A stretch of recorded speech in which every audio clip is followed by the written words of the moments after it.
All right, chapter 5, lesson 6 talks about using the Pythagorean theorem. So we just learned the Pythagorean theorem yesterday. So it's useful in a variety of situations that involve right triangles. So before we get too far into this, let's just briefly review Pythagorean theorem. A squared plus b squared equals c squared. Now, the a and the b, they were known as the legs of the triangle. C was the hypotenuse. Remember that big, fancy, ugly word? I hope you used it at dinner last night. Tried to sound all official and smart. All right, so that's the hypotenuse. Whenever I'm talking about legs and the hypotenuse, say this is our right triangle. And we know that because it has the mark of the right triangle, the right angle right there. So the legs are the ones that touch the right angle. So that would be A and B. Does not matter which one's A, which one's B. C is the hypotenuse. Remember, it's always the longest side. Hypotenuse is always longer. All right? So, with that being said, let's look here at number 1. Write an equation that can be used to find the length of the ladder. So you're looking for the length of the ladder. This is a ladder leaned against a building. Then solve round to the nearest tenth. So this is a right triangle. Hopefully, if the building is built straight, it will be perpendicular to the ground, therefore giving you a right angle. So it is 8.75 feet. The base is 8.75 feet away from the wall. It goes up 18 feet high. It wants you to know what is the length of the ladder. So you're looking to find the hypotenuse. So you are looking to find C. Okay, so you've got 8.75 squared, that is a leg. 18 squared, that is the other leg, equals C squared. So if I take 8.75 times 8.75, I get 76.5625. Don't round anything yet. Leave all that there. Plus 18 squared, 324, equals C squared. So if I add these two together, I get this. Now, on my calculator, I should be able to take the square root of, remember secant x squared, square root of 400.5625. All right? So it comes out to about, here's a fancy little symbol for you. Not quite an equal sign, it's just a little curvy equal sign. That means about or approximately. If we take the square root, now remember, we're taking the square root because we have to undo a square. So if I take the square root of c squared, I get c. So the square root of this, square root of 400.5625, is about 20. Now, we talk about positive and negative, remember, because negative times a negative is also a positive. But in this case, you're not going to have a negative length of ladder. So we just disregard the negative, and the ladder is about 20 feet long. The ladder is about 20 feet long. All right, let's move down a little bit and look at the next one. Write an equation that can be used to find the height of the plane, then solve and round it to the nearest tenth. So the distance between the plane is the hypotenuse of a right triangle. All right? They are 10 miles apart, like the horizontal. The run is 10. The height, you don't know. Here we've got 12 miles. Whoops, and I just dropped my pen. All right, so we are looking for a leg. We are looking for the leg, right? Because they're 12 apart diagonal. If this one's on the ground and this one's in the air, 10 miles this way, we don't know how far that is up there. So that's what you're looking for. So a squared plus b squared equals c squared, Pythagorean theorem. 10 squared, that is a leg. Again, it does not matter if you put the 10 in for the a or the b, the answer will be exactly the same. All right?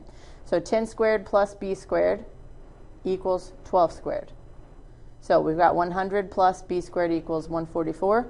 Just like you would in any other equation, you would subtract 100 from both sides. So that would cancel out, leaving a b squared equals 44. So you will take the square root of both of them. The square root of b squared is, of course, b. So we've got the square root of 44, approximately 6.6. That's what that squiggly little equal sign is, approximately 6.6. Rounding to the nearest tenth. Remember, tenths, one decimal place. Since the length cannot be negative, we don't worry about that one. We're just talking about the height of the plane is about 6.6 miles. All right, moving on. I bet it's time for you to try one.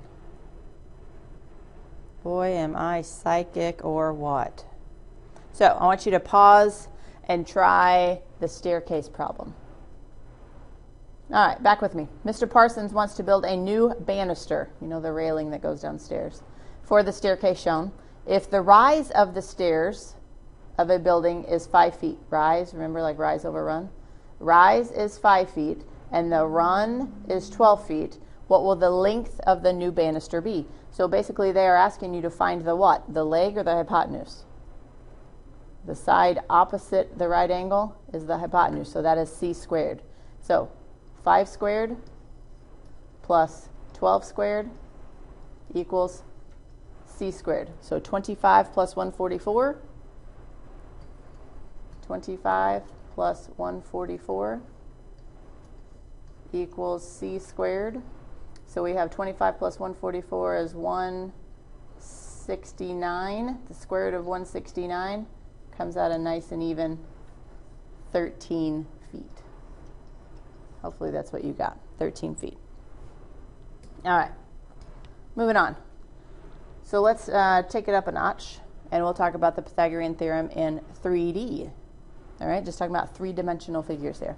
So it says a 12-foot flagpole is placed in the center of a square area.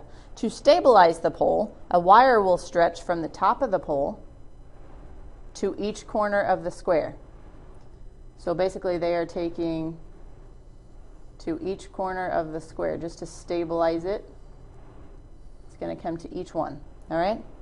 So what is the length of each? Oh, the flagpole is 7 feet from each corner. So it comes in basically 7 feet from each corner. That's what that's saying.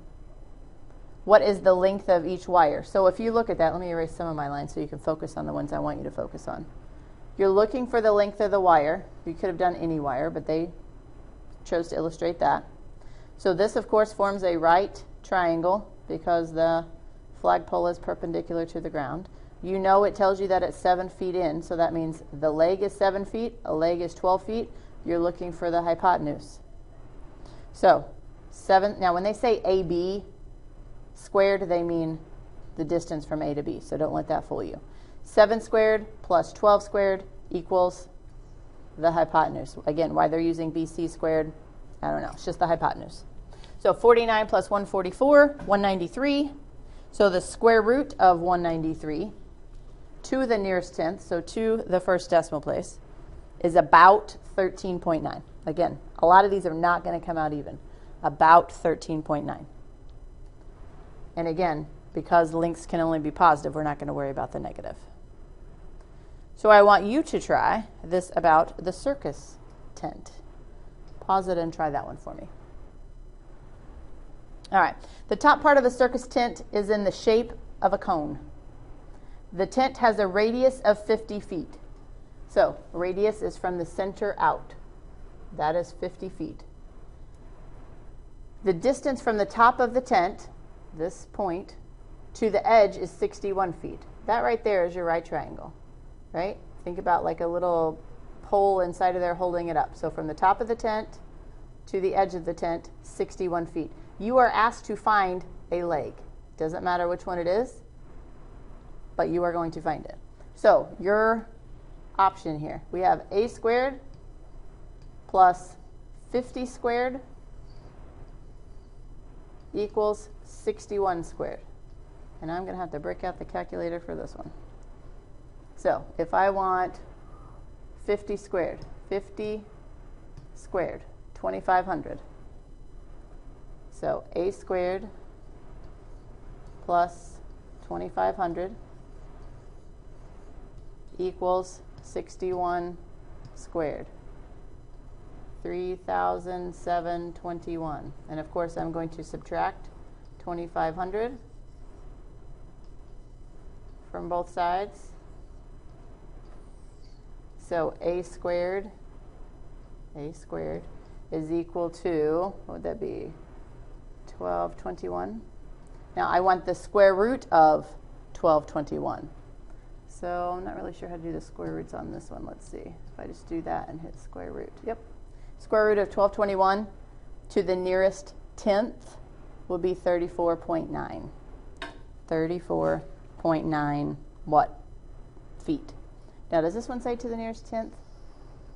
Let's look. Oh, this one says rounded to the nearest whole number. So that rounded to the nearest whole number. Always make sure that you get exactly what they want. Rounded to the nearest whole number, that would be 35 feet. Answer, 35 feet. Okay. So with that, today is just an extension of yesterday.